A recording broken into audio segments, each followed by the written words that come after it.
Welcome to the Deep Dive. We take your sources, all this reading you've sent us, and really try to boil it down to what you need to know. Today we're getting into something, well, it's both historic and, frankly, quite difficult. The Kenya-led Multinational Security Support Mission in Haiti, MSS for short.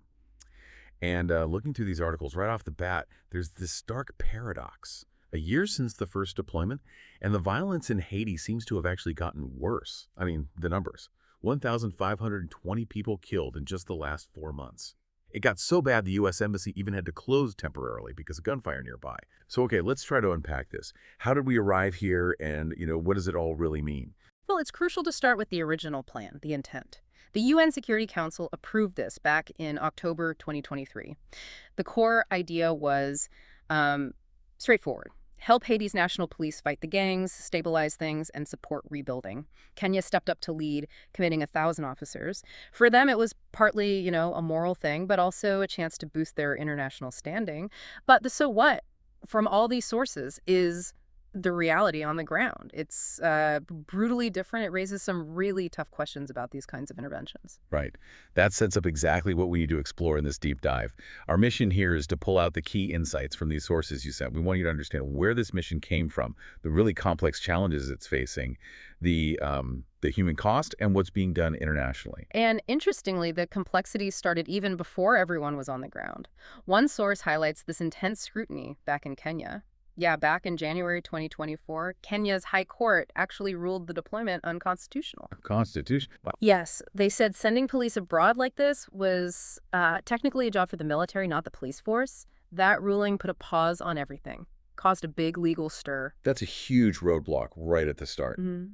And Kenyan parliamentarians, they weren't holding back either, were they? The sources say they demanded really detailed answers. Costs, officer safety, compensation, rotation plans, everything. And they insisted, absolutely insisted, that no Kenyan taxpayer money would fund the actual mission. It really shows how domestic issues can trip up international plans. Absolutely. But despite those legal delays, the deployment did eventually move forward, just in stages. The first group, 400 elite Kenyan officers, landed in Port-au-Prince June 25th, 2024. Oh, yeah. Then another 200 followed in July.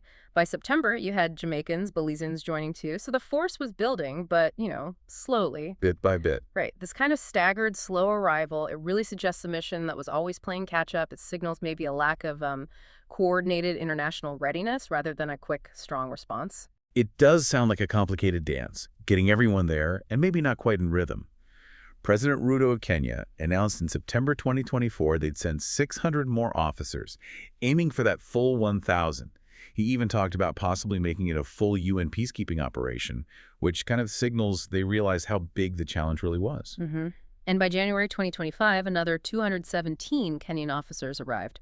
More were expected after that. Yet, and this is a critical piece, despite these boots on the ground, the mission has been chronically underfunded. Oh, the money. Always. It was designed to run on voluntary contributions from countries. And those have just been, hard to collect. The deeper issue here, perhaps, is that while the world expresses concern, the actual tangible commitment, it often lags. Like the U.S. freezing funds. Exactly. The U.S. froze $13.3 million of the $15 million they pledged. Part of wider aid cuts, apparently. But the effect was crippling the mission financially almost before it started. That's a huge chunk missing for an operation already struggling. And the sources also mentioned that by late 2024, only about 40% of the planned 2,500 personnel were even there. Lots of countries pledged troops, but didn't follow through quickly, it seems. Right. It paints a picture of a mission really fighting for the resources it needed just to get fully operational. So even for the personnel who were there, Yeah. what are the day-to-day problems? Well, the sources detail persistent logistical issues, things like expanding the base at the airport being blocked, not enough equipment, armored vehicles, weapons. Basic operational stuff. Basic but critical. And operational planning itself seems weak. It's a reminder, just having people there isn't enough. They need the tools, the support structure. And it goes deeper, doesn't it? The coordination with the Haitian National Police themselves. Sources mention basic things becoming huge obstacles like language barriers. Creole and Swahili. Not an easy mix. No. And then add inequities, Kenyan officers earning much more than their Haitian counterparts. It apparently fostered this atmosphere of mistrust. So it's a difficult working environment even before you account for the extreme danger from the gangs. Exactly. And while all these logistical and coordination problems were mounting, the human cost on the ground, tragically, it just kept climbing.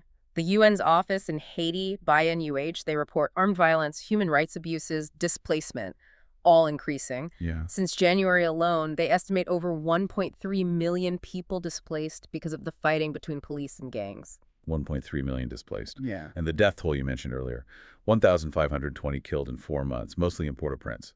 Plus hundreds injured, hundreds kidnapped, over 600 victims of sexual violence reported. It's horrific. It is. The reports talk about gangs using murder, gang rape, kidnapping systematically to maintain control, documented cases of sexual slavery, child exploitation. It's almost impossible to comprehend that level of suffering. Uh. A truly dire humanitarian crisis unfolding. And sadly, the mission personnel themselves are not immune to the risks. The Kenyan government confirmed one officer, Samuel Tompoi Ketwai, was killed, shot dead in February 2025. Oh. And then another officer, Benedict Curia, went missing after an ambush in March 2025. Haitian media reported he died, but Kenya says they're still searching. His family is desperate for answers. Just heartbreaking. It really highlights the personal danger involved. It really does. And putting it all together, the sources point out over 4,000 people killed in Haiti since the Kenyan police first arrived in June 2024. That's apparently the highest number of civilian deaths and displacement compared to the previous 3 years. It's just grim. Extremely grim. And it's led to calls for a different approach. Brazil's President Lula, for instance, urged the UN either fully fund this MSS mission or turn it into a proper UN peacekeeping operation. Makes sense. Get the structure and funding right. The U.S. is also reportedly considering shifting towards a UN or maybe an OAS, Organization of American States peacekeeping model. They seem to recognize this voluntary setup isn't sustainable. But there's always a but, isn't there? There is. A potential opposition from Russia and China on the UN Security Council makes any big change like that very difficult politically. So even when the urgency is clear, the international diplomacy is complex. Very. Okay, so wrapping up this deep dive, what these sources reveal is a mission. Yes, it's historic, but it's just tangled in systemic problems. You have the legal challenges back in Kenya, the chronic underfunding, like that $13.3 million U.S. freeze, then the logistical nightmares, the coordination issues, even language barriers. Yeah.